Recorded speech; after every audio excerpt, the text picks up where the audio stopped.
মায়েরা নিজেকে সামনে নিয়ে তে চায়, মাথা নিচু করে নেয়। বেশ অনেকক্ষণ চুপ থাকলো। ঘন্টা বাজলো। সবাই ক্লাসের দিকে অগ্রসর হয়, তবে মায়েরা উঠলো না। না উঠলো মিলা। মায়েরার মাথা নিচু, মিলার দৃষ্টি মায়েরার পানে। মেয়েটা চোখে মুখে অসত্য।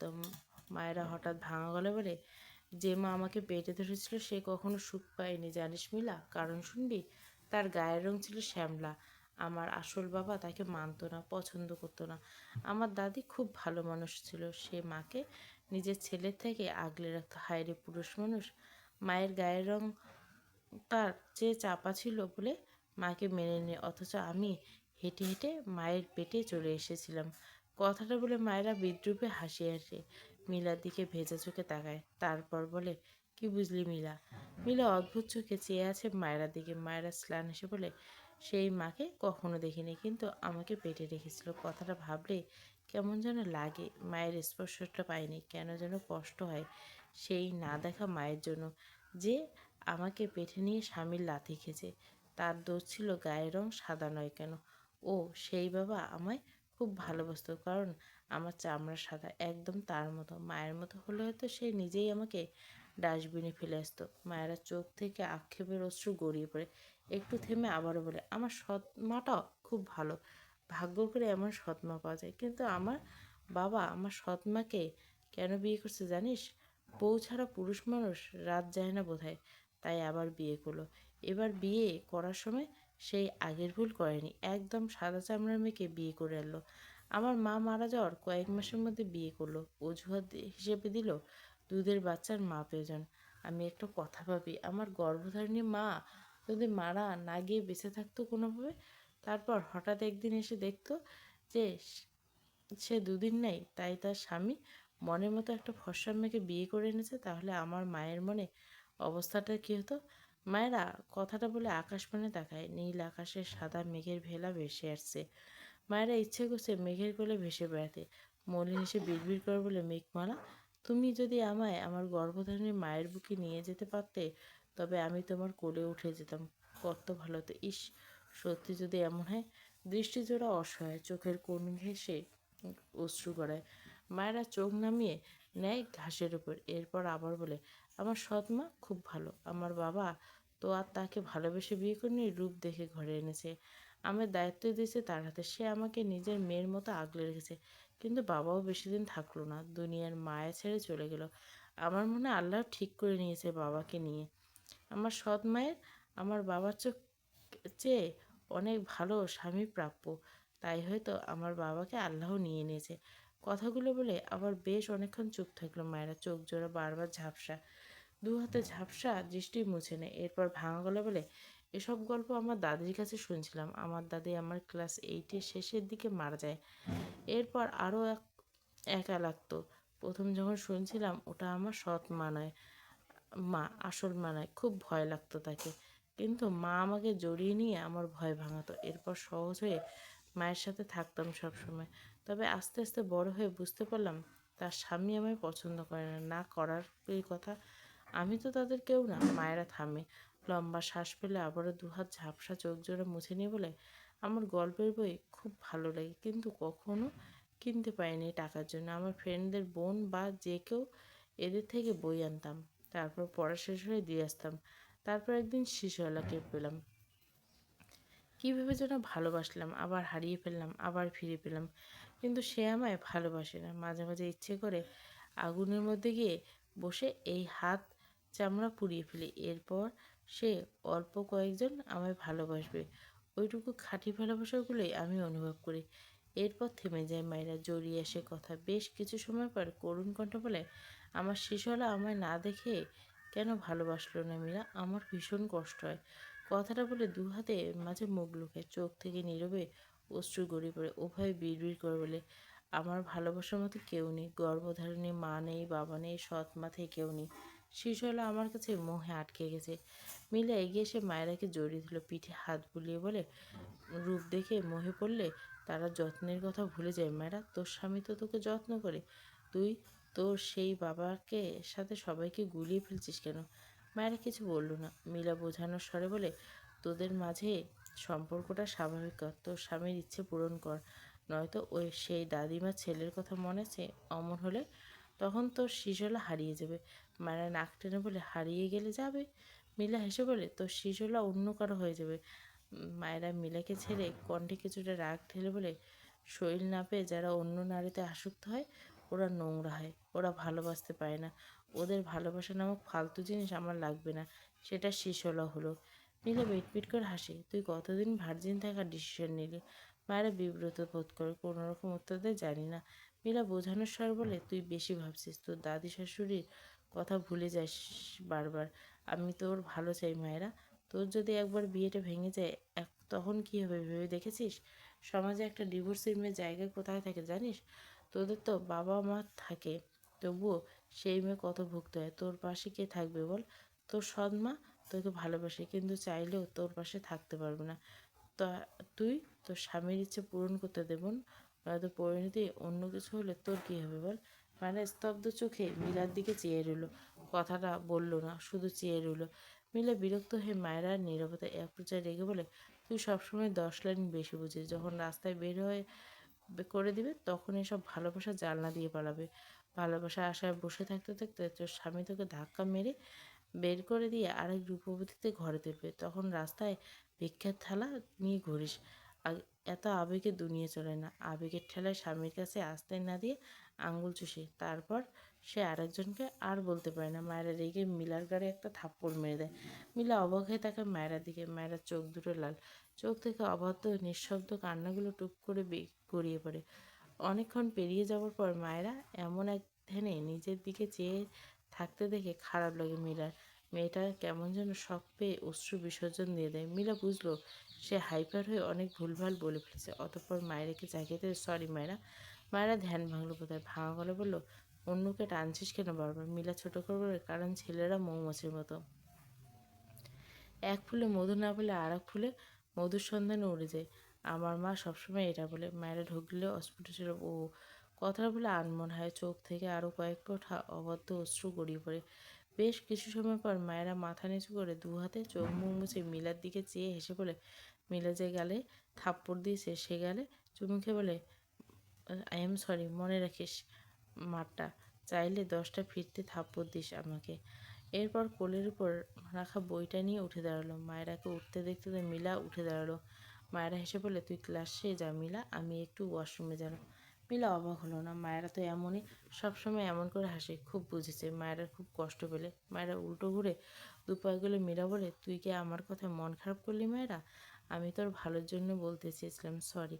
মায়েরা থেমে যায়। মিলার দিকে ঘুরে মৃদু হেসে বলে, না রে, মন খারাপ করবো কেন? শুধু বুঝলাম মেয়েরা পুতুল, তাদের মাথার উপর ছায়া নামক চিন্তা চাপিয়ে দেওয়া মেশিনরূপী মানুষ থেকে। এই দেখ, বিয়ের আগে আমার মা নামক ছায়া আমার ইচ্ছের বিরুদ্ধে একজনের সাথে বিয়ে দিয়ে দিল। এখন আমাকে সেই সংসার বাঁচাতে নিজেকে বিলিয়ে দিতে হবে, নয়তো স্বামী অন্য নারীতে আসক্ত হবে।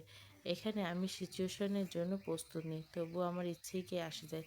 সংসার বাঁচাতে হবে, আমাদের চাওয়া পাওয়া সব ছুঁড়ে ফেলে স্বামীর চাওয়া মেটাতে হবে, এটাই।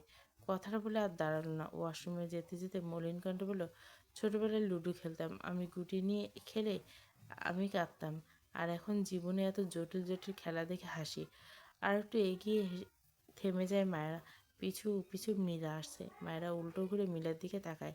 মীরা অপরাধী চোখে মায়েরার দিকে চেয়ে আছে। মায়েরা মিলার অবস্থা থেকে পেট চেপে হাসতে থাকে। কোনো রকম হাসি থামে বলে, তুই এমন দেবদাস হয়ে গেলি কেন? বুঝলাম না। জামাই বোন জামাইরে প্যারা দিতে এসব কাজে লাগবে। তখনকার জন্য মন খারাপের ডোজ কমিয়ে রাখ, ক্লাসে যা। মিলা মায়েরা হাত ধরে বলে, সরি মায়েরা, তুই আমার কথা কষ্ট পেয়েছিস জানি। মায়েরা মৃদু হেসে বলে, কষ্ট কী সেটাই বুঝি না, পাবো কী করে? একটু থেমে উদাস কণ্ঠে বলে, বাবা মারা যাওয়ায় আফসোস করিনি যে আমার মাকে ভালোবাসিনি। অমানুষের মতো আচরণ করছে আমার মার সাথে। সে বেঁচে থাকলে আমি তাকে বাবা বলে ডাকতেও পারতাম না কখনো। অমন বাবার আমার মনে নেই, তাতে আমার শান্তি। মা মারা যাওয়াতে আমি অল্প শান্তি পেয়েছি। বাঁচলে আমার বাবার ঘরেই আসতো, আবার অত্যাচার সহ্য করতো। অমন অমানুষ নামক স্বামীর ঘরে চেয়ে মাটির তলায় মায়ের শান্তির জায়গা। শুধু একটাই তীব্র আফসোস, সেদিন মায়ের সাথে আমার নিঃশ্বাস বন্ধ হয়ে গর্ভধারিণী মায়ের বুকের উপর আমার একটুখানি জায়গা হলো না কেন? কথাগুলো বলে লম্বা একটা শ্বাস ফেলে মায়েরা ডান হাতে ঝাপসা চোখ দুটো স্বাভাবিক করে নিয়ে ডান তাকে তাকালো। হঠাৎ হাঁটুতে বলে, ওই লিয়েনা, দাঁড়া আমার জন্য, আমি ওয়াশরুমে যাবো। কথাটা বলে দৌড় লাগায়। পিছু ফিরে মিলার দিকে তাকিয়ে হেসে বলে, ক্লাসে যা বান্ধবী। মিলা অসহায় চোখে চেয়ে রইল। লাস্ট দুটো ক্লাস মায়েরা হেসে খেলে শেষ করে। মিলাকে চুপ থাকতে দেখে খোঁচায়। মিলা হাসে না। মায়েরা কয়েকজন পরিচিত মেয়েদের সাথে বিদায় নিলে মিলার হাত ধরে বাইরে এসে মাঠের এক কোনায় ব্যাগ নিয়ে পানির পট বের করে পানি খায় মায়েরা। পাশে মিলা মন খারাপ করে দাঁড়িয়ে আছে। মায়েরা বিরক্ত হয়ে মিলাকে দেখে মিলাকে ধাক্কা দিয়ে বলে, এই তোর কয় নম্বর স্বামীর জন্য এমন মুখ করেছে বেয়াদব মহিলা। মিলা কিছু বলল না। মায়েরা বোতল থেকে ডান হাতে মুঠোয় পানি নিয়ে মিলার দিকে ছুড়ে দেয়। সেই সময় এদিক দিয়ে এক ম্যাডাম যাচ্ছিল। মিলা মুখ সরিয়ে নেওয়ায় পানি গিয়ে পরে সেই ম্যাডাম মুখে। মায়েরা এটা দেখে চোখ বড় বড় করে তাকায়। সময় নষ্ট না করে দিশেহারা দৌড় লাগায় কমন রুমের দিকে। মিলা হাত ধরতে ভোলেনি। এদিকে এই ম্যাডাম আশেপাশে তাকে খুঁজতে পেল না। অনেক স্টুডেন্টের মাঝে কাউকে ধরতে না পেরে বিরক্ত হয়ে চলে গেল। মায়েরা কমন রুমে দাঁড়িয়ে হাঁপিয়ে গেল। মিলা রেগে বলল, এই গরমে এত দৌড়াচ্ছিস কেন? ভাল লাগে না। মায়েরা আশেপাশে সেই ম্যাডামকে না দেখতে পেয়ে স্বস্তির নিঃশ্বাস পেল। মিলার দিকে চেয়ে বলল, তোর দোষ। তুই যখন দেখলি আমি পানি মারছি, তুই আমার মুখটা হাতের দিকে এগিয়ে দিবি না, তা না করে সরিয়ে নিচ্ছিলি, এজন্য কেলেঙ্কারিটা ঘটলো। মীরা অবাক হয়, কী লজিকের। কিছু বলতে গিয়েও থেমে গেল। মন খারাপ হলো তার। মলিন গলা বলে, তুই মিথ্যে মিথ্যে হাসছিস মায়েরা। এসব মিথ্যে হাসি আমার ভালো লাগে না। মায়েরা মৃদু হেসে বলে, বেশি ভাবছিস। মিথ্যে হাসবো কেন? হাসতে ভালো লাগে তাই হাসি। আচ্ছা থাক, উনি চলে আসবেন এখন। মিলা আবার বলে, তোর রাগ হয় না মায়েরা? তোর শিশুলা তোকে তোর মতো করে ভালোবাসে না? মায়েরা মিলার দিকে যায়। সময়ের সাথে চোখের কোণে বিন্দু বিন্দু অশ্রু জমে। ঝাপসা চোখ জোড়া বারবার পলক ঝাপটে বলে, রাগ হবে না কেন মিলা? ভালোবাসা কি কয়ে হয়? ভালোবাসা যেমন কারো দোষ থাকে না, তেমনি ভালোবাসতে না পারলেও তার কোনো দোষ থাকে না। এসব মনের ব্যাপার। তাছাড়া উনি ভালো মানুষ, ওনার মন অনেক ভালো। শুধু আমাকে মারার সময় একটু মায়া কাজ করতো না। লাস্ট কথাটা কেমন অসহায়তা ফুটে উঠলো। আবার বলে, আমি ভাবতাম শিশুল আমাকে পছন্দ করতো, আমার জন্য শীষ বাজাতো, আমাকে শোনাতো, কিন্তু এটা একটুও মেলেনি। উনি আমাকে চিনতই না। মিলা অবাক হয়ে বলে, সত্যি চিনতো না? কীভাবে বুঝলি? মায়েরা মৃদু হেসে বলে, সে রাতগুলোর মাঝে মাঝে ওনার শীষ শুনতে পেতাম। আমি ভাবতাম অনেকে থাকে না, লুকিয়ে প্রেম করার, লুকিয়ে লুকিয়ে ভালোবাসতে পছন্দ করতে। আমি ভাবতাম সে আমাকে ওভাবেই ভালোবাসে, তাই আমার সামনে আসে না। সেই রাতগুলোর মাঝে আমি একদিন তার পিছু দৌড়াচ্ছিলাম। আমি তাকে দেখতে চেয়েছিলাম, আর একটু হলেই তাকে দেখতে পেতাম, কিন্তু হঠাৎই হোঁচট খেয়ে মুখ থুবড়ে পড়ে গেছিলাম কাটা মাটিতে। পড়ে গিয়েছিলাম অনেকটা শব্দ করে ডেকেছিলাম, সৃজলা। লোকটা খুব শক্ত কণ্ঠে বললে, ডিসগাস্টিং। আমার ভীষণ খারাপ লেগেছিল। আমি পড়ে গেছিলাম, অথচ লোকটা বিরক্ত সুরে কথাটা বলল। তবে আমার থেকে একটু সামনে কুকুর ছিল, ঘেউ ঘেউ করছিল। আমি বেশ আবেগে ছিলাম তখন। ভেবেছিলাম আমার পড়ে যাওয়াটা সে দেখেনি, তার শব্দটা কুকুরের জন্য ছিল। কিন্তু আমার ধারণাটা ভুল, সেটা কয়েকদিন আগে বুঝলাম। কথাটা বলতে বলতে ঝাপসা চোখে মায়েরা মিলার দিকে তাকালে দেখলো মেয়েটা কৌতূহলী চোখে চেয়ে আসে। মায়েরা মলিন হেসে বলল, কয়েকদিন আগে আমি জিজ্ঞাসা করছিলাম, আপনি সেই শিশুলা? সে উত্তরে দিয়েছিল, আমার শরীরে পুষ্টি নেই, আমি হোঁচট খেয়ে পড়ে গিয়েছিলাম কেন। এটা তখন বুঝিনি, উল্টে খুশি হয়েছি এটা ভেবে যে এটাই আমার সৃজলা। পরে অনেক ভেবেচিন্তে বুঝলাম সে আসলে সেদিন আমার পড়ে যাওয়া দেখছিল, কিন্তু আমি উঠকে ঝামেলায় ছিলাম, তাই আমাকে একটু সাহায্য করতে আসেনি। আমি বরাবরই তার কাছে অপরিচিত ছিলাম। বিয়ের পর জানিস পরিচিত যে, তারপর তো জানিস। কথাগুলো বলে মায়েরা মিলার দিকে তাকিয়ে হেসে বলে, একটা জিনিস দেখবি? মিলে প্রশ্নার্থক চোখে মায়েরার দিকে তাকায়। মায়েরা মিলাকে টেনে এক সাইড নিয়ে যায়, তারপর উল্টো ঘুরে দাঁড়ায়। সামান্য নিচু হয়ে বোরখা উঁচু করে এবার ডান পায়ের প্লাজোর হাঁটুর নিচ বরাবর পর্যন্ত তুলে একটা কালচে জায়গায় আঙুল দিয়ে দেখায়। মিলা অবাক হয়ে তাকায়। খুবই গভীর ক্ষত, শুকনো, তবে খুব গভীর ছিল বোঝা যাচ্ছে। মায়েরা প্লাজো ছেড়ে সোজা হয়ে দাঁড়াবে। এরপর হেসে বলে, হোঁচট খেয়ে পড়েছিলাম। তার একটু পরে শিরশোলা বাইক নিয়ে চলে যায়। আমি ধীরে ধীরে উঠি। আশেপাশে অনেক অন্ধকার। জোকের বসে বেরিয়ে এসেছিলাম, কিন্তু একা একা খুব ভয় করছিল। ধীরে ধীরে উঠে দাঁড়ালে দেখলাম ডান পায়ে ভর দিয়ে হাঁটতেই পারছি না। জোর খাটিয়ে হাঁটতে গেলে ঠাস করে পড়ে যাই। কি অসহায় লাগছিল আমার সাথে ভয়। 5 মিনিটের পর পথ খুঁড়িয়ে খুঁড়িয়ে 50 মিনিটে বাড়ি ফিরছিলাম। এরপর বাড়ি গিয়ে দেখলাম বেশ বড় একটা লোহা পায়ে ঢুকে গেছে। ভয় পেয়ে গেছিলাম। একাকে বের করলাম, মাকে বলিনি। মা নিজেই থেকে দেখেছিল পায়ের অবস্থা। এরপর মা আমাকে জিজ্ঞাসা করলো, আমি বলি। মা বকে গেছিলো, কারণ 3 দিন পেরিয়ে গেছিলো, অথচ আমি কিছু বলিনি। পরে মা স্যাভলন, ব্যান্ডেজ আর ওষুধ এনে দিয়েছিল। ইনফেকশন একে চলে গেছিলো। আমি 7 দিন কোর্সের পর একদিন ওষুধ খাওয়ার পর রাতে শুতে গিয়ে শুনলাম লাবিবের বাবা মাকে অনেক বকেছে আমাকে ওষুধ কিনে দেওয়ার জন্য। সে রাতে এত খারাপ লেগেছিল মিলে, বিশ্বাস করবি না, আমি ঘুমাতে পারিনি শেষ রাতটা। শ্বাসকষ্টের জন্য সে রাতে। আসলে আমার অ্যাজমার প্রবলেম ছিল না জানিস, কিন্তু মাঝে মাঝে হঠাৎ অবস্থা হতো খারাপ হয়, বুঝি না। সে যাক, পরের দিন আমি ডাক্তার চাচার দোকানে গিয়ে ওষুধগুলো ফেরত দিয়ে টাকা ফেরত এনে মায়ের হাতে দিয়ে দিয়েছিলাম। আমি জানতাম এসব ঝামেলা হবে, এই জন্য মাকে বলিনি। এরকম কারণে মা আমার গায়ে সেদিন হাত তুলতে গিয়েও থেমে গেছিল। আমি হেসেছিলাম। আমি নামক উটকো ঝামেলার জন্য মায়ের সংসারে অশান্তি। পরে মা আবার ওষুধ এনে আমাকে জোর করে খাইয়ে খাইয়ে কোর্স কমপ্লিট করেছিল। মিলে ভেজা চোখে মায়েরার দিকে চেয়ে বলে, মায়েরা চোখ জোড়া নিচে নামিয়ে মলিন গেলে বলে, আমি হোঁচট খেয়ে পড়ে গেছিলাম আর শিশুলা আমাকে দেখেও ফেলে রেখে চলে গেছিলো, আবার আমার দিকে তাকায়নি। কথাটা বলে থামে মায়েরা, কান্নার শব্দ করে বেরিয়ে এসেছে। মায়েরা চোখ বুজে বেশ কসরত করে কান্না গিলে নিজেকে সামলায়, তবু দু চোখ থেকে দুফোঁটা পানি টুপ করে সাদা হিজাবের উপর পড়ল, যে অশ্রুতে কত শত অভিমান অভিযোগ মিলিয়েছে। শুধু দেখার কেউ নেই। মায়েরা মাথা নিচু করে আবারও বলে, বিয়ের পর দেওয়া সেই থাপ্পড়গুলো তো আমি ভুলেই গেছিলাম, কিন্তু যখন বুঝলাম এটাই সেই শিশুলা, যেমন খুশি হয়েছিলাম ডানা ছাড়াই উঠতে ইচ্ছে করছে, তেমনই দম বন্ধ লাগতো। আসলে আমি আগে ভাবতাম শিশুলা আমাকে মনে মনে একটু হলেও পছন্দ করতো, আর এদিকে ওই শিশুলা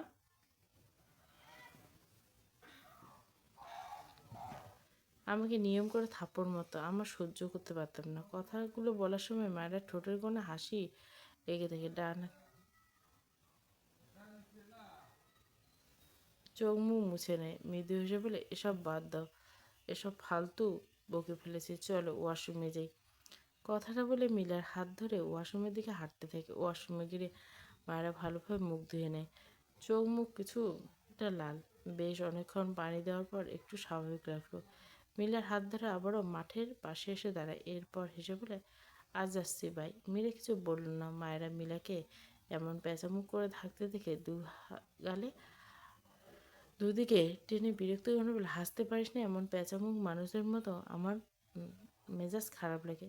মিলা তবুও হাসলো না। মায়েরা মিলার যে গেলে থাপ্পড় দিয়েছিল সে গেলে আরও দুটো চুমু খেলে নেয়। এরপর হাসে। একটা থাপ্পড়ের বদলে 3টে চুমু খেতে হয়েছে। মিলাকে এইভাবে চেয়ে থাকতে থেকে আবারও দুটো চুমু খায়। এইবার না আসলে তোর খবর আছে।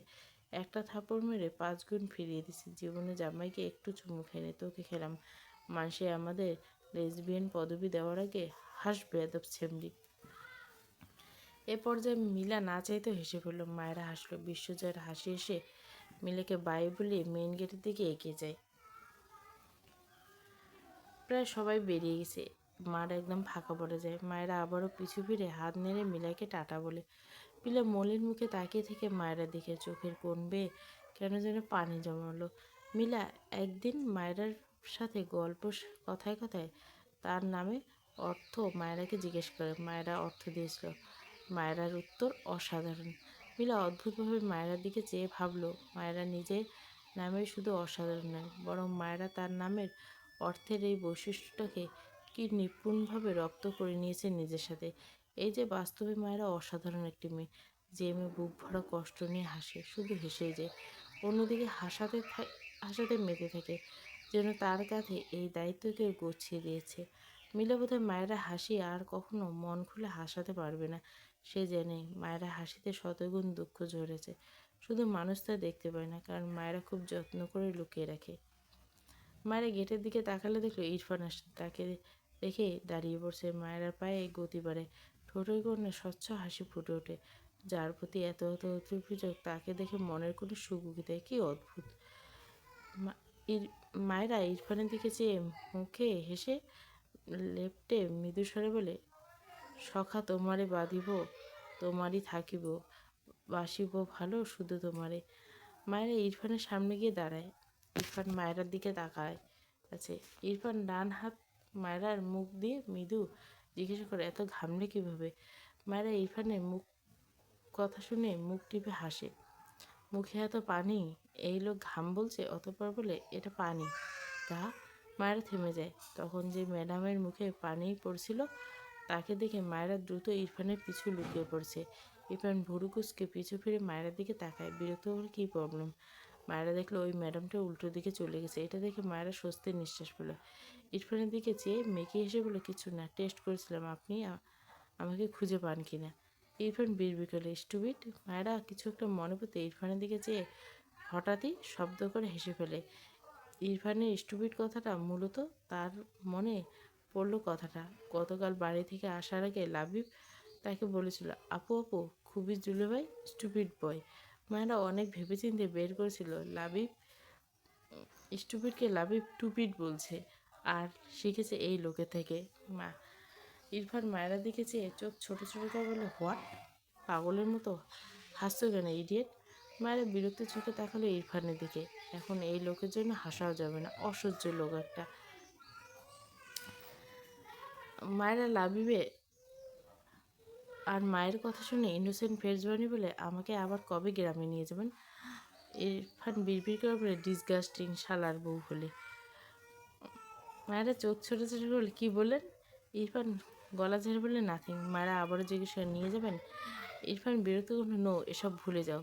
মায়েরা কথাটা বলে মায়েরার হাত ধরে তার গাড়ির দিকে নিয়ে যায়। মায়েরা মন খারাপ করে, ভুলে যাব কি করে? পরিবার আবার ভোলা যায়? ঘাড় বাঁকিয়ে এবার ইরফানের দিকে তাকায়। এরপর দৃষ্টি ঘুরিয়ে সামনে তাকায়। ছোট্ট একটা চাপা ফেলে বলে, রাত তখন 12টার কাছাকাছি। মায়েরা মন খারাপ করে বেডের উপর বসে আছে। তার মনের কোণে এক রাতের স্মৃতি ভেসে ওঠে। মায়েরা যেদিন প্রথম একটা গানের সাথে শীষের শব্দ পেয়ে বাড়ি থেকে বেরিয়ে এসেছিল, আজও প্রথম দিনের গানের সুর সে শুনতে পেয়ে বেরিয়ে এসে আশেপাশে তাকে বারবার ডেকে শীষওয়ালা বলে, এই তো আবার শুনতে পাচ্ছে শীষ। মায়েরা আবার কিছুটা শব্দ করে ডেকে ওঠে, শীষওয়ালা। তখনই থেমে যায় শীষ। কয়েক মুহূর্ত পেরিয়ে যেতে আড়াল থেকে একটা অবয়ব বেরিয়ে এসে মায়েরা থেকে অনেকটা দূরত্ব। অন্ধকারের মাঝে মায়েরা তেমন দেখলো না, বুঝলো কোনো এক যুবক। মায়েরা পিছু থেকে একটু বুঝলো লোকটাকে। হঠাৎই লোকটা শীষ বাজানো স্টার্ট করে দেয়। মায়েরা স্তম্ভিত হয়ে যায়, হাত পা শিরশির করে। লোকটি বাইকে পড়ে যায়, অস্ফুট স্বরে দাঁড়ায়, শীষওয়ালা। লোকটি এখনও শীষ বাজায়, বাইকের সামনে 2 হাত রাখে। মায়েরা এবার শব্দ করে ডেকে ওঠে, শীষওয়ালা। লোকটার সাথে সাথে গম্ভীর গলায় বলে ওঠে, ইয়াহো। কথাটা বলে আর এক মুহূর্ত দাঁড়ায় না, তৎক্ষণাৎ বাইক স্টার্ট দিয়ে হাওয়ায় মিলিয়ে যায়। মায়েরা বিস্মিত দৃষ্টিতে পানে থাকে লোকটার প্রস্থানে। লোকটি তার ডাকে সাড়া দিছে। মায়েরা পুরো শরীর বিদ্যুতের শক খাওয়ার মধ্যে কেঁপে ওঠে। কয়েক সেকেন্ডের পর্যন্ত দূর থেকে ওই শীষের আওয়াজ ভেসে আসলো। এক পর্যায়ে আরেকবার মিলিয়ে গেল। কথাগুলো ভেবে মায়েরা চোখ থেকে পানি গড়ে পড়ল। লোকটা তাকে না চিনল, আর সেদিন তার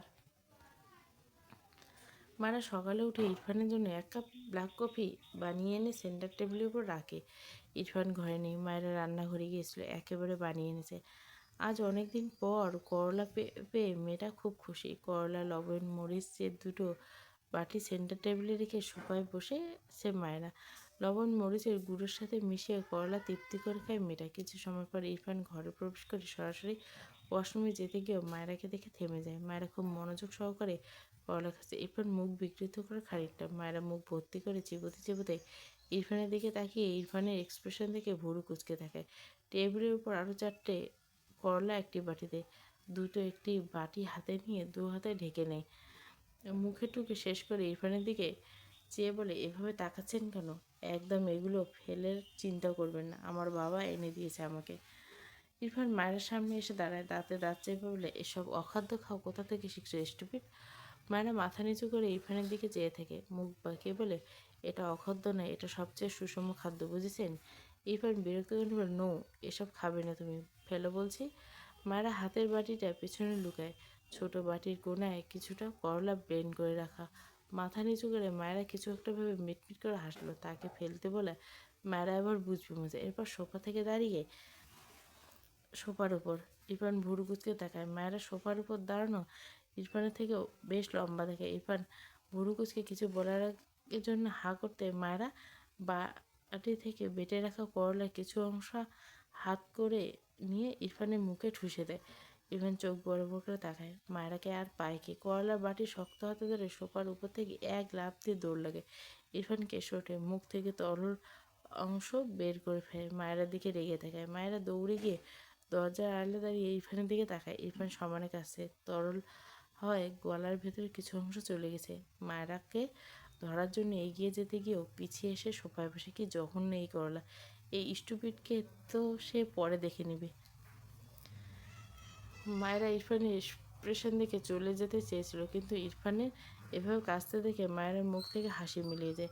দ্রুত দরজা ঠেলে ভেতরে এসে বেডের উপর থেকে কয়েকটা চকলেট এনে ইরফানের সামনে দাঁড়ায়। ব্যস্ত হাতে চকলেট ছিঁড়ে ইরফানের মুখের সামনে ধরে বিচলিত করে বলে, এটা খেয়ে নিন, তাহলে খারাপ লাগে। কিন্তু ইরফানের ভেতর এভাবে কাঁচতে দেখে মায়েরা মুখ থেকে হাসি মিলিয়ে যায়। দ্রুত দরজা ঠেলে ভেতরে এসে বেডের উপর থেকে কয়েকটা চকলেট এনে ইরফানের সামনে দাঁড়ায়। ব্যস্ত হাতে চকলেট ছিঁড়ে ইরফানের মুখের সামনে ধরে বিচলিত করে বলে, এটা খেয়ে নিন, তাহলে আর খারাপ লাগবে না। ইরফান মুখের সামনে হাত দিয়ে আবারও কয়েকবার কেশে নিয়ে মায়েরার দিকে তাকিয়ে এরপর মায়েরার হাত টেনে তার পাশে বসে দেয়। মায়ের হাত থেকে চকলেট নিয়ে সত্যি সত্যি মুখে পড়ল। এটা আসলে প্রয়োজন। এ জঘন্য খাবার মুখে পড়েছে, এর রেশ না কাটতে বমি চলে যাবে। মুখে চকলেটটুকু চিবিয়ে নেয়। এরপর কিছুটা রেগে বলে, এসব বাদরামি অফ করবে না তুমি? মায়েরা মাথা নিচু করে ঢোক গেলে মিনমিন স্বরে বলে, সরি। বেশ কিছুক্ষণ পেরিয়ে যাওয়ার পরে ইরফান কোনো রেসপন্স না পেয়ে মাথা তুলে তাকালে দেখলো ইরফান তার দিকে চেয়ে আছে। মায়েরা জিভ দিয়ে ঠোঁট ভিজে বলে, দেখুন, আপনি যেমন সিগারেট খান, আমি তেমন করলা খাই। দুটোই যেমন অখাদ্য। আপনার ফেভারিট সিগারেট আর আমার ফেভারিট করলা শরীরের জন্য খুবই ভালো, শরীরের পুষ্টি দেয়। আর আপনার সিগারেট তো হার্ট পুড়িয়ে দেয়। তাহলে কোনটা অখাদ্য আপনি বলেন? ইরফান চোখ ছোট ছোট করে তাকায় মায়ের দিকে। মায়েরা একটা যুক্তিযুক্ত উত্তর দিতে পেরে মনে মনে বেশ প্রফুল্ল হয়। ইরফান টেবিলের উপর থেকে গ্লাস ভর্তি পানি নিয়ে মায়ের সামনে ধরে বলে, মাউথ ওয়াশ করো। মায়েরা কৌতূহল চোখে চেয়ে বলে, কেন? ইরফান গম্ভীর স্বরে সহজ গলা বলে, আমি বলছি তাই। মায়েরা কথা বলল না, এমনিতে তার পানি পিপাসা হয়েছে। ইরফানের হাত থেকে গ্লাস নিয়ে পানি খেয়ে গ্লাসটি টেবিলের উপর রাখলো।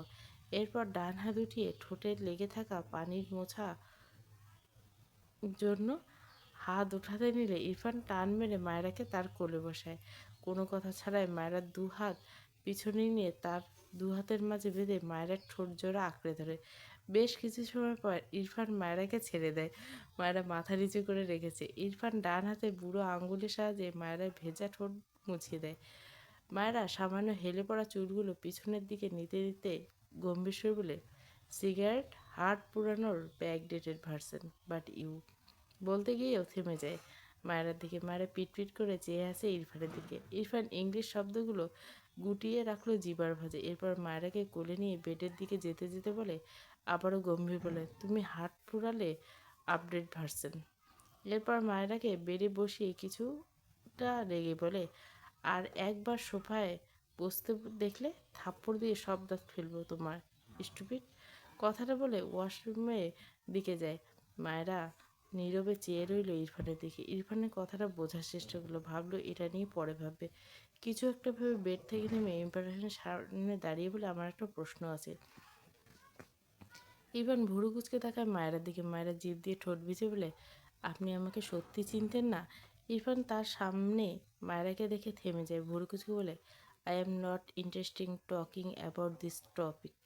মায়েরা বিরক্তিকর বলে, বাংলায় বলতে পারেন না? ইরফান নিজে বিরক্তিকর হয়, এই টপিকে কথা বলতে আমি ইন্টারেস্টেড নেই, আন্ডারস্ট্যান্ড? মায়েরা কপাল চাপড়ালো, এই লোক ইংলিশ ওয়ার্ডে জন্মে যাবে না। আবার বলে, আমি গ্রামে যখন হোঁচট খেয়ে পড়ে গেছিলাম, আপনি এগিয়ে আসেননি কেন? ইরফান অবাক হয়ে মায়েরার করা প্রশ্নে মায়েরা উত্তরের অপেক্ষা চেয়ে ইরফান গম্ভীর করে বলে, থাপ্পড় খাওয়ার শখ জেগেছিল? মায়েরা বোকা চোখে তাকালো ইরফানের দিকে। এটা আবার কেমন উত্তর?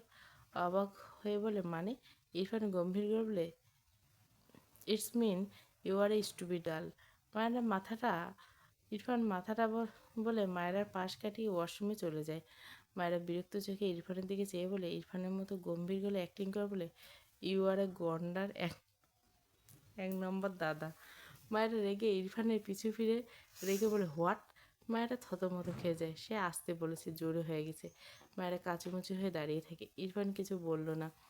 ওয়াশরুমে দরজা আটকে দেয়। মায়েরা স্বস্তির নিঃশ্বাস ফেলে। এরপর এগিয়ে এসে চেয়ার টেনে বসলো মায়েরা।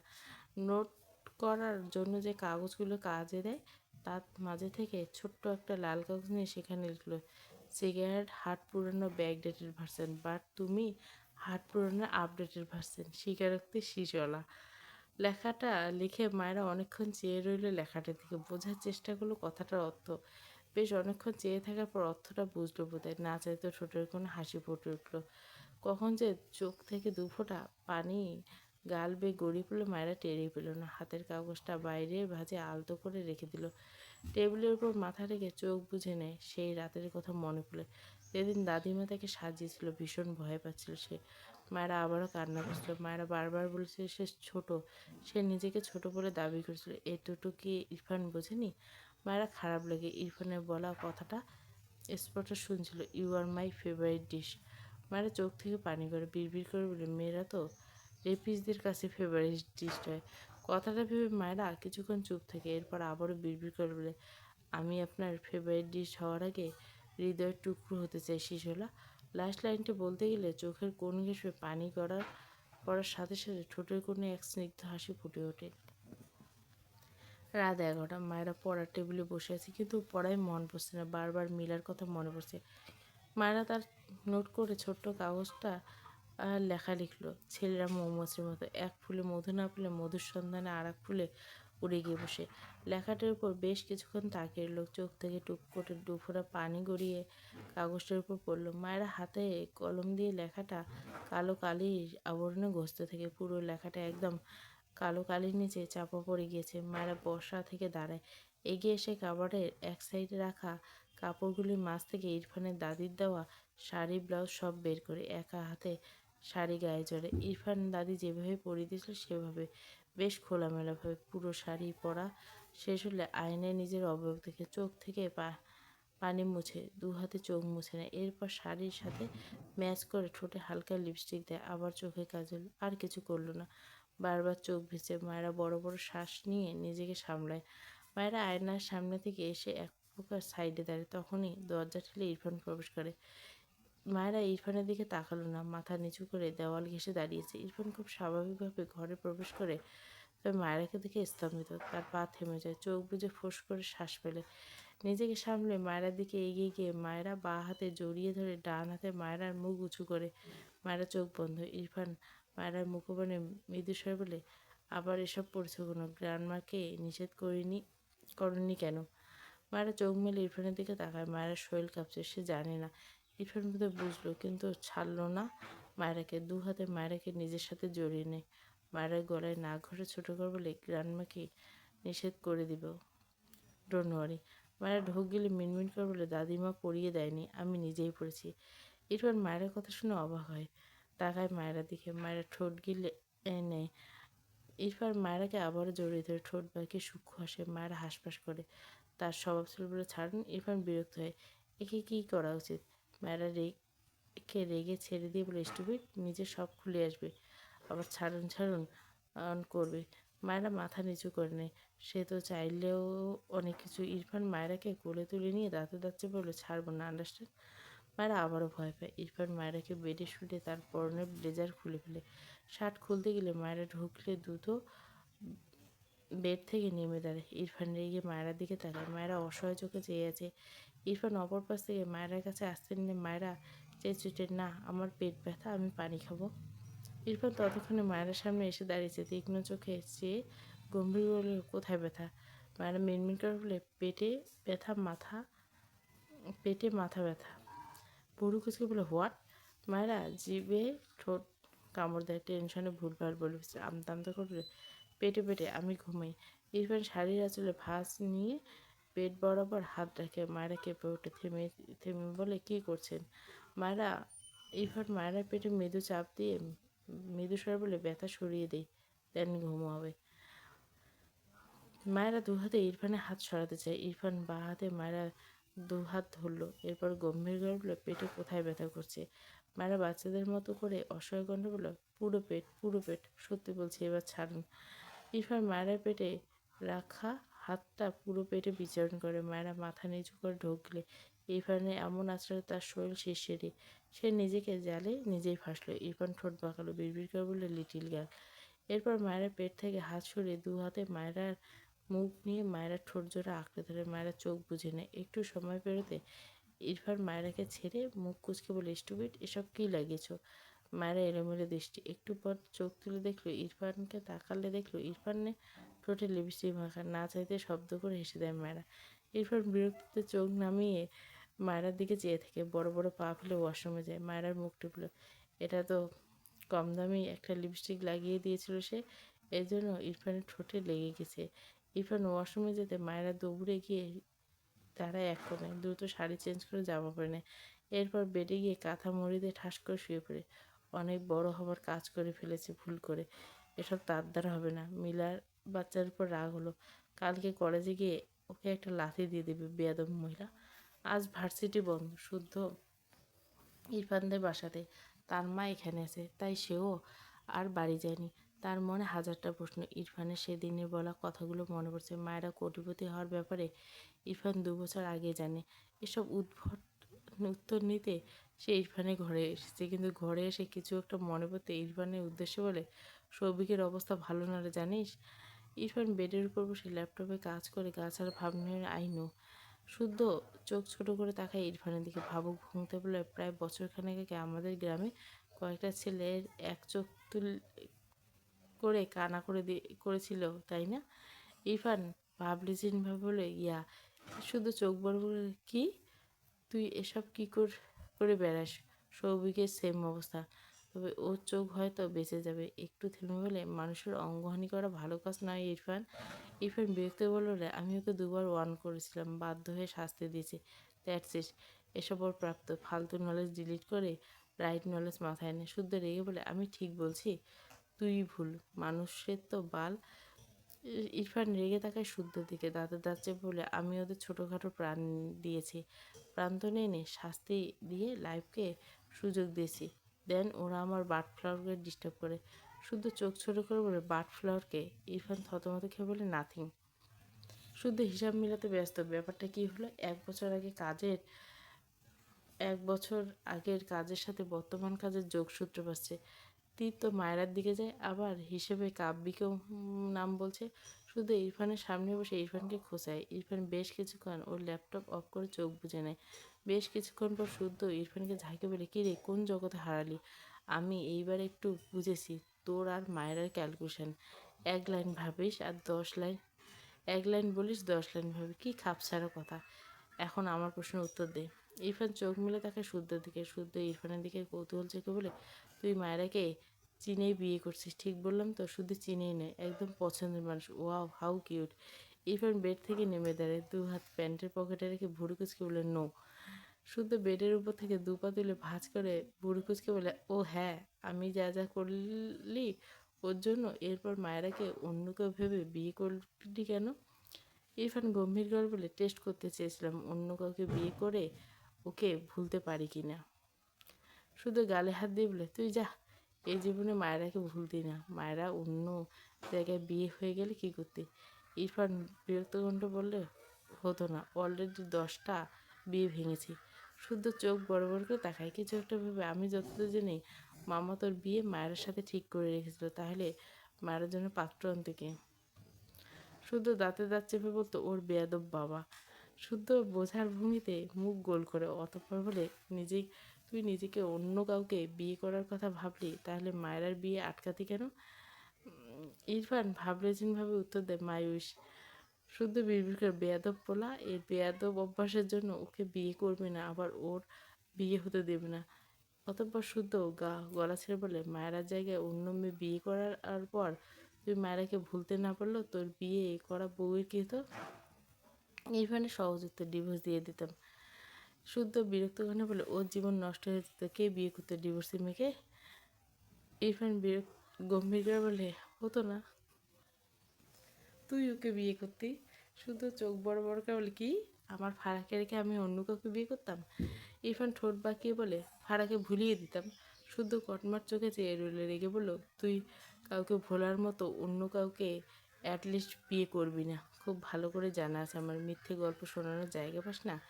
ইরফান সূক্ষ্ম হাসলো, অতঃপর বলে, জানিস তো, তাহলে স্টুপিডদের মতো আক্স করছিস কেন? একটু থেমে ইরফান সিরিয়াস হয়ে বলে, আম্মু সিক হয়ে গেছিলো তাই বিয়ে করছি, বাচ্চাকে মানতাম না।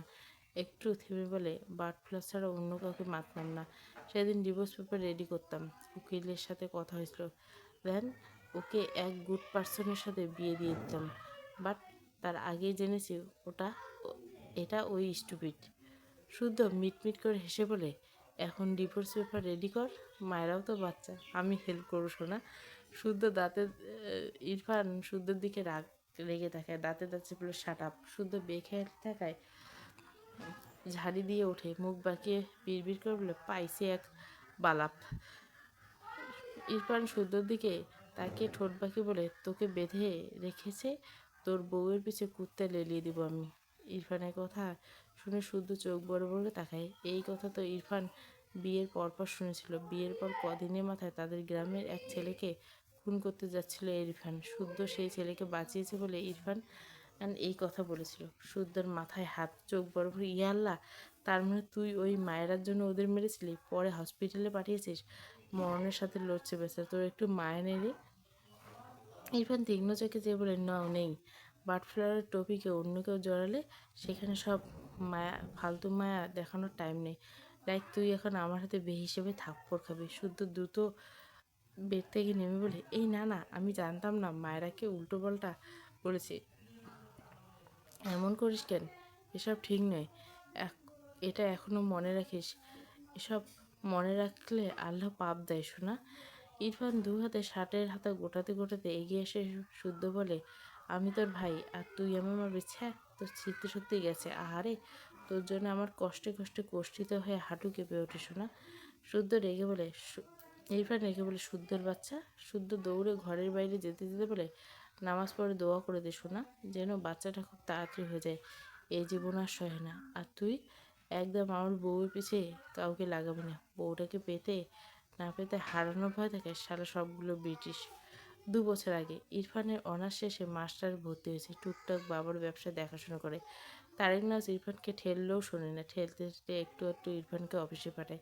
তিনি উপায় খুঁজলেন ইরফানকে ব্যবসায় বসানো। ভাবনা অনুযায়ী ইরফানকে ডিট পুরোটা ইরফানের নামে করে দেয়। এবার অন্তত ইরফান তার কথা শুনবে, কিন্তু তিনি হতাশ। ইরফানকে কথা শোনাতে পারে না, তার যখন ইচ্ছা তখন সে ব্যবসা দেখবে এমন নয়। দেখতে দেখতে মাস্টার শেষ করে কয়েক মাস পেরিয়ে যায়। ইরফান শুদ্ধদের বাড়ি আসতে চায় না। গ্রামের পরিবেশে মানিয়ে নিতে তার কষ্ট হয়, কিন্তু তার বাবা মা জোর করে আসার জন্য। তবে সে এজন্য আসতো না, সে আসতো গ্রামের প্রকৃতির দৃশ্য ক্যামেরা বন্দি করতে। তার পছন্দের ক্যামেরা সনি ZV-E10। এই গ্রামে তার ক্যামেরায় তাই গ্রামের সঙ্গী। ইরফান মাস্টার যখন 3 মাস পেরিয়েছে তখন তার বাবা মার সঙ্গে গ্রামে এসে ফজরের নামাজ পড়ে বাড়ির দিকে ফিরছে। ঘরে এসে কোনো দিকে না দেখে তার ক্যামেরাটা বের করে বাইরে বের হয়। দিনের আলো ফুটতে শুরু করছে। শুদ্ধ ফোন গুতায়, সাথে চা খাচ্ছে। ইরফানকে দেখে এগিয়ে বলে, তোর বাচ্চাটা কেমন আছে রে? ইরফান বিরক্ত চোখে থাকা শুদ্ধর দিকে। শুদ্ধ ইরফানের হাতে ক্যামেরাটা হাত বাড়িয়ে নিলে ইরফান রেগে বলে, ডোন্ট ডিস্টার্ব মি। শুদ্ধ চায়ের কাপে চুমুক দিয়ে ইরফানের সামনে বলে, নে সোনা খা, বিশ্বাস কর এ কোনো সাধারণ চা নয়, এ হলো আমার কুলি করা ভালোবাসা মেশানো চা। ইরফান চরম বিরক্ত হয়ে বড় বড় পা ফেলে বাড়ি থেকে বেরিয়ে যায়। শুদ্ধ হেসে আবারও চায়ে চুমুক দেয়। হালকা আকাশে হালকা নীলচে রং, সূর্যের আলো কমলা আভা আড়াল থেকে একটু করে উঁকি দিচ্ছে। ইরফান মুখোভাবে গম্ভীর। সকালে সৌন্দর্য ঘেরা আকাশের প্রতি দৃশ্য ক্যামেরায় বন্দি করে নেয়। এরপর হাঁটু মুড়ে শিশির ভেজা ঘাসের উপর পড়ে। মিটমিট করে রোদের আলোয় ঘাসের উপর বিদ্যমান শিশির জলজল করছে। ইরফান বাঁ হাতের হাঁটুর উপর ঠেকে ডান পা সামান্য উঁচু রেখে ক্যামেরায় বেশ অনেকগুলো পিক ক্লিক করে। পাশে ঘাস ফড়িং চুপটি করে শিশির ভেজা ঘাসের উপর। ইরফান এটাকেও তার ক্যামেরা বন্দি করে। এরপর উঠে দাঁড়ালো। পাখির কিচিমিচির আওয়াজে ইরফান চারিদিকে দেখায়। কেউ গাছের ডালে বসে, কেউ আবার খোলা আকাশে মনের আনন্দে ডালা মেরে উঠছে, কেউ বা এই ডাল থেকে ও ডাল নিচে বেড়েছে। ইরফান প্রতিটি দৃশ্য খুব নিপুণভাবে তার ক্যামেরায় ক্লিক করে নিল। গ্রামের রাস্তার দুজন কৃষক লুঙ্গি পরে নিজ মাঠের দিকে অগ্রসর। কেউ মাছ ধরতে এক হাতে পাতিল আর এক হাতে জাল নিয়ে গেল। ইরফান তাদেরকে তার ক্যামেরায় বন্দি করে নিল। বেশ গড়ায় পড়েছে। ইরফান ধীরে ধীরে এগোয়, ক্যামেরায় টুকটাক যা চোখে পড়ছে তা বন্দি করে নেয়। হঠাৎই পুকুর পাড়ের ধারে একজন মেয়ে বসে থাকতে দেখে, যে পুকুরটার পানিতে দুপা ডুবিয়ে রেখেছে। সামান্য ঝুঁকে ডান হাতে আলতো করে পানি ভেজায়, মাথায় করা খোপা আধখোলা হয়ে পিঠে নেমেছে। ইরফান পুকুরের ডান পাশে তাকায়। তার কাছে দৃশ্যটা এত সুন্দর লাগলো, সে সেখানে দাঁড়িয়ে 50টা পিক ক্লিক করছে মেয়েটার। একটুর জন্য দৃষ্টি এদিক ওদিক হয়নি। মায়েরা পুকুর পাড় থেকে ডান হাতের মুঠোয় এক পানি নিয়ে চোখে মুখে ছিটিয়ে দেয়। ঠোঁটের কোণে স্নিগ্ধ মৃদু হাসি, চোখ বন্ধ। ফর্সা গোল গোল মেয়েটার মুখ থেকে পানি বিন্দু বিন্দু ফোঁটা গড়াতে পারে। ইরফান চোখে মুখে মুগ্ধতা। ঘড়ির মাঝে থেকে ও আরেকটা পিক তুলল মেয়েটার। মায়েরা হাঁটু উপরে তুলে এনে হাঁটু থুতনি রেখে পুকুরের পানির দিকে নীরব দৃষ্টিতে চেয়ে রাখে। ভীষণ শান্ত এক মেয়ে হয়ে চুপটি করে বসে থাকে, নড়চড় নেই। ইরফান অদ্ভুতভাবে চেয়ে থাকে মায়ের ফিনে। ঠোঁটে কোনো সূক্ষ্ম হাসির রেখা, বিড়বিড় করে বলায়, কিউট গ্রিন বার্ড ফ্লাওয়ার। বেশ কিছু সময় পর মায়েরা উঠে দাঁড়ায়, সামান্য নিচু হয়ে হাঁটুর নিচ পর্যন্ত উঠানো চুড়ি পায়জামা নিচে নামিয়ে রাখা খোপা করা চুলগুলো সম্পূর্ণ খুলে যাওয়ায় দু হাতে হাত খোপা করে নেয়। ইরফান এভাবে মায়েরার পিক উঠায় অনেকগুলো। মায়েরা চুলগুলো খোপা করে আশেপাশে তাকায়।